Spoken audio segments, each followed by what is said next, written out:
આ સભામાં ઉપસ્થિત આપણા મહેમાનો, તાલુકા પંચાયતના સભ્ય, જિલ્લા પંચાયતના સભ્ય, ઘણે દૂર દૂરથી પધારેલા યુવાનો, માતા બહેનો, આગેવાનો, ઘણી મોટી સંખ્યામાં તમે અહીંયા પધાર્યા છો. તમારો બધાનો અમે આભાર વ્યક્ત કરીએ છીએ. હવે આજની આ સમર્થન સભામાં જે આપણે ગામડે ગામડે જઈને આપણા જે ધારાસભ્ય હાલ જેલમાં છે એમની સિગ્નેચર ચેમ્પિયન રાખ્યું હતું, એમાં ઘણા બધા ગામોમાં ઘણી બધી જગ્યાએ જઈને આપણા લોકોએ સિગ્નેચર કરી છે. સિગ્નેચર 1.5 લાખથી ઉપર થઈ છે. અને આપણે આજે કલેક્ટર શ્રીને આવેદન પત્ર આપવાનું છે અને આપણે એમની પાસેથી જવાબ પણ લેવાનો છે કે તમે અમને કેટલા દિવસમાં જવાબ આપશો, કે તમે રાજ્યપાલને, રાષ્ટ્રપતિને ક્યારે તમે પહોંચાડો છો અમારું આવેદન પત્ર. એનો જવાબ પણ આપણે આજે જ લેવાનો છે. એટલે આપણે બધાએ ત્યાં કલેક્ટર ઓફિસે જવાનું છે આવેદન પત્ર આપવા માટે. હવે ખાસ તો હું જ્યારે મારે એકલા હાથે લડવાનું થાય છે ત્યારે તમે બધા તમારું કામ છોડીને હંમેશા મારી સાથે આવીને ઊભા રહો છો. એટલે હું તમારો બધાનો સાથ સહકાર ભૂલી નથી જતી. હું યાદ રાખું છું, કેમ કે આગળ પણ આપણે એક પ્રોગ્રામ કર્યો ડેડિયાપાડા, ત્યાં પણ ઘણી મોટી સંખ્યામાં લોકો બધા પધાર્યા હતા.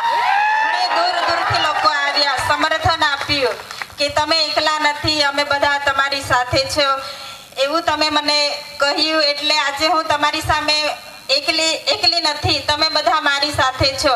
હવે આપણે જોઈએ છે કે ઘરનો મોભ કહેવાય, તેવી જ રીતે આપણા ધારાસભ્ય આપણો એક મોભ છે કે મોભ આજે જેલમાં છે. મોભ વગર કેટલી તકલીફ પડે છે તે આપણે બધા જાણીએ છીએ. એટલે આપણી લડત અહીંયા પૂરી નથી થતી. જ્યાં સુધી ન્યાય નથી મળતો ત્યાં સુધી આપણે આપણી લડત ચાલુ રાખવાની છે. આપણે હિંમત નથી હારવાની. તમારી બધાની આ તાકાત છે કે તમે ન્યાય અપાવી શકો છો. જનતાની અદાલતમાં કોઈનું નથી ચાલતું, જનતાનું ચાલે છે, તે આપણે બધાએ જોયું છે. એટલે તમારો બધાનો સાથ સહકાર કાયમ મળવો જોઈએ. જે ધારાસભ્ય સડકથી સદન સુધી લોકો માટે લડે છે, લોકો માટે અવાજ ઉઠાવે છે, ઘર પરિવારની ચિંતા કર્યા વગર હંમેશા લોકોની વચ્ચે રહે છે, એ આ ભાજપના નેતાઓને ગમતું નથી. એટલે વારે ઘડીએ જેલમાં મોકલે છે, પણ આપણે એનો બદલો લેવા માટે તમે બધા તૈયાર છો ને? આપણે બદલો લેવાનો છે. 2027માં અંબાજીથી ઉમરગામ એક પણ સીટ આ લોકોને નથી આપવાની. બધી સીટ આદિવાસીની આવી જોઈએ.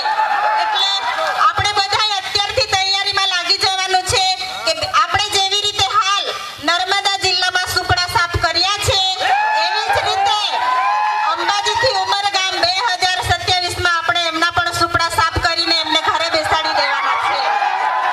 તો તમે બધા સાથ સહકાર આપજો એવી હું આશા રાખું છું. અને હવે ટૂંક સમયમાં તમે બધા દુઆ કરો છો, આપણી સાથે કુદરતની દયા પણ છે, તમે બધા સાથ સહકાર આપો છો.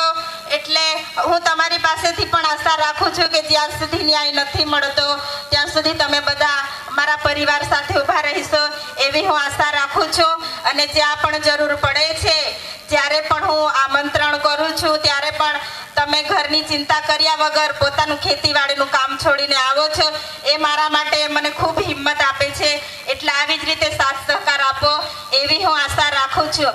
અને જે આ 7 ટર્મથી સાંસદ છે, 2 દિવસ પહેલાનું નિવેદન છે કે ડિબેટમાં બેસો. તો કેમ હમણાં તમને ડિબેટ યાદ આવે છે? જે